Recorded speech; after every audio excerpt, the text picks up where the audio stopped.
இயேசுவின் பிறப்பு. அருகாமையிலே மெய்ப்பர்கள் தூங்குகிற மந்தையை காத்துக் கொண்டிருந்தார்கள். தேவதூதன் அவர்களுக்கு தோன்றி இந்த அதிசயமான செய்தியை சொன்னான். இன்று கர்த்தராகிய கிறிஸ்து என்னும் இரட்சகர் உங்களுக்கு தாவீதின் ஊரிலே பிறந்திருக்கிறார். பிள்ளையை முன்னணையிலே கிடத்தியிருக்க காண்பீர்கள்.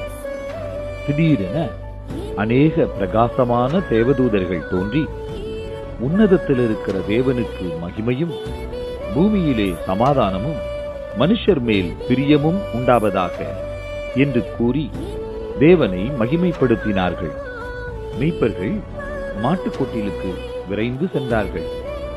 குழந்தையை கண்ட பின்னர் தேவதூதன் தங்களுக்கு சொன்னதையும் தாங்கள் கண்டதையும் யாவருக்கும் சொன்னார்கள். 40 நாட்களுக்கு பின்னர் யோசேப்பும் மரியாளும் இயேசுவை எருசலேம் தேவாலயத்துக்கு கொண்டு வந்தார்கள். அங்கே சிமியோன் என்ற மனிதன் குழந்தைக்காக தேவனை துதித்தான். மற்றும் அன்னாள் என்ற தேவனுடைய ஊழியக்காரி தேவனுக்கு நன்றி செலுத்தினாள். அவர்கள் 2 பேரும் இயேசு தேவனுடைய குமாரன், வாக்குத்தத்தம் பண்ணப்பட்ட இரட்சகர் என்று அறிந்திருந்தார்கள். யோசேப்பு 2 புறாக்களை பலியாக செலுத்தினான். ஏழை மக்கள் தங்கள் புதிய குழந்தைகளை தேவனுக்கு அர்ப்பணிக்கும் போது இப்படி செய்ய வேண்டும் என்று தேவனுடைய கற்பனை கூறுகிறது.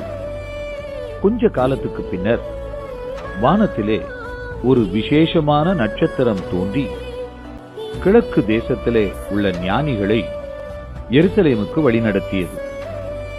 யூதருக்கு ராஜாவாக பிறந்திருக்கிறவர் எங்கே? நாங்கள் அவரை வழிபட வேண்டும் என்றார்கள். ஏரோது ராஜா சாஸ்திரிகளை பற்றி கேள்விப்பட்டான். கலக்கமுற்றவனாக, இயேசுவை கண்டால் எனக்கும் சொல்லுங்கள், நானும் அவரை வழிபட வேண்டும் என்று ஏரோது சொன்னான். ஆனால் அவனோ பொய் சொன்னான்.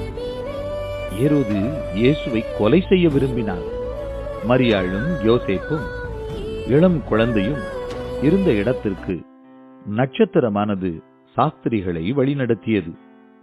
பயணிகளான அவர்கள் முழங்காலிட்டு பணிந்து இயேசுவுக்கு தங்கத்தையும் பரிமளத்தையும் காணிக்கையாக கொடுத்தார்கள்.